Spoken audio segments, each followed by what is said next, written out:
Hello YouTube, Jon Porter from Tech Radar here, and we're here to play the Nintendo Switch. It's the first time the console's been playable in the UK, so we're going to do a whole new segment called An Hour With. You've seen a week with, where we spend a week with the product. Now we're going to spend just 1 hour. We're going to try out, hopefully, everything the console has to offer and give you our thoughts. Let's get to it.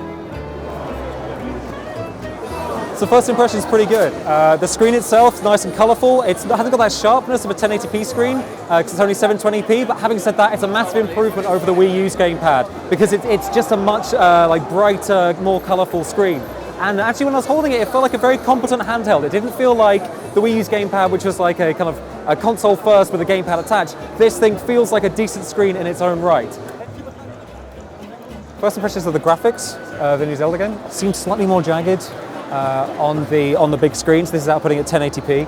Controller sits quite nicely in the hand. It's got this kind of textured grip here, which I'm quite liking. D-pad, that is a classic Nintendo D-pad through and through. The analog sticks, they maybe feel a little bit similar to the PS4 analog sticks.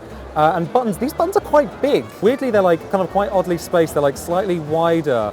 The controller also charges by USB-C, but these feel like a digital controller. I think that's an on-off button. I don't think that's an analog trigger there. Oh, and clicky thumbsticks. Are you getting that? Are you getting that? All right, here we go. Cool. Aha. Wasn't supposed to follow that down. How embarrassing. Also, I think the game looks a lot nicer on the screen than it does on the TV. So I believe the screen here is rendering at 720p. The TV in front of me is 1080p. So this is an iPhone 7 Plus. As you can see, around about the same size. The old gamepad kind of feels like a children's toy in comparison. New Switch definitely feels like a much better designed piece of hardware. I think it's still plastic, but it feels more solid in the hand. This one feels like a very plasticky, cheap construction in comparison. So I wasn't using the right analog stick during Mario Kart 8, but now that I'm playing Breath of the Wild, where you do have to use the right analog stick, I don't know that I really like it that much. It kind of sits underneath the knuckle on my right thumb rather than under the tip of the thumb. And I think that's like, it doesn't feel quite as intuitive to use. It might be the kind of thing you get used to as you play more games, but for the time being at least, I think I prefer the right analog stick placement on the original gamepad, where it sits nice and comfortably underneath the tip of the right thumb. So we've just played our first little bit of Legend of Zelda Breath of the Wild. The thing we wanted to test though, and the thing that I had the biggest questions about, was the docking and undocking of the console. And from what I've seen of Zelda Breath of the Wild, it's a really seamless process. And then likewise, plugging it back in, I'm not quite sure how this worked because it doesn't feel like it's guiding you into like the USB socket or anything. But literally, just chucked it in, immediately appeared on the main screen. Really very impressive. Nintendo definitely delivering on their kind of seamless promises there. I think we want to try out the Joy-Con grip now. That sounds like an old Time Splitter sound effect I can hear in the background. I'm really excited. So we finally got our hands on one of the Joy-Con grips. It feels a little bit weird at first, but for this game, it doesn't feel like a problem. The rumble in this pad feels very good. It feels kind of like quite subtle, like it's kind of got a smaller motor maybe.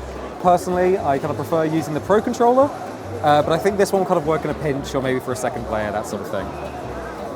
So we're currently playing Snipper Clips, which is a game for 2 players, where you both use the actual Joy-Con controllers for 2 people. I think this actually might reveal why the right analog stick is below the face buttons, and that's to kind of make it symmetrical so that the right analog stick is then underneath your left thumb. Okay, so these 2 buttons here are called SL and SR.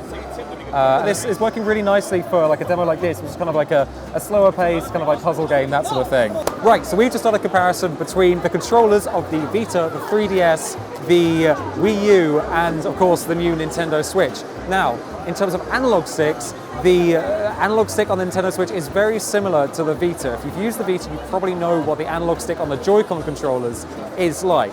Then we did a comparison with the 3DS. In terms of the 3DS, the analog stick on the Joy-Con is a lot nicer than the sliding analog stick we found on the 3DS, which had to be nice and low profile to kind of fit in the clamshell design.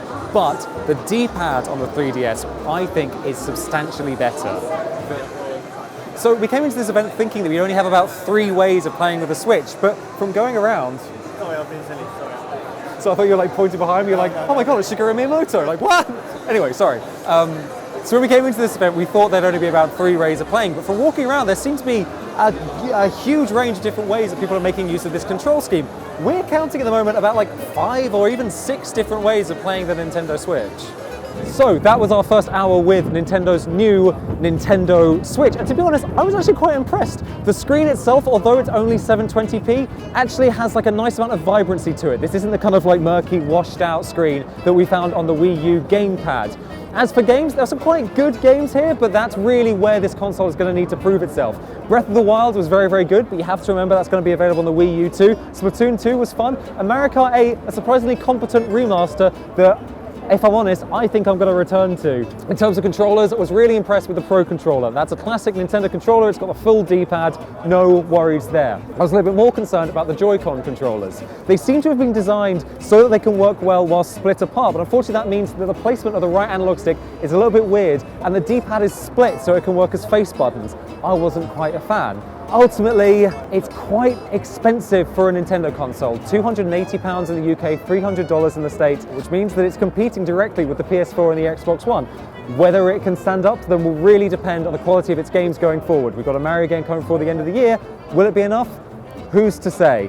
Anyway, if you like this video, give us a like. If you have any questions or comments about the Nintendo Switch, let us know in the comments below. And of course, don't forget to subscribe if you want more insane, stupid videos like this. See you, YouTube!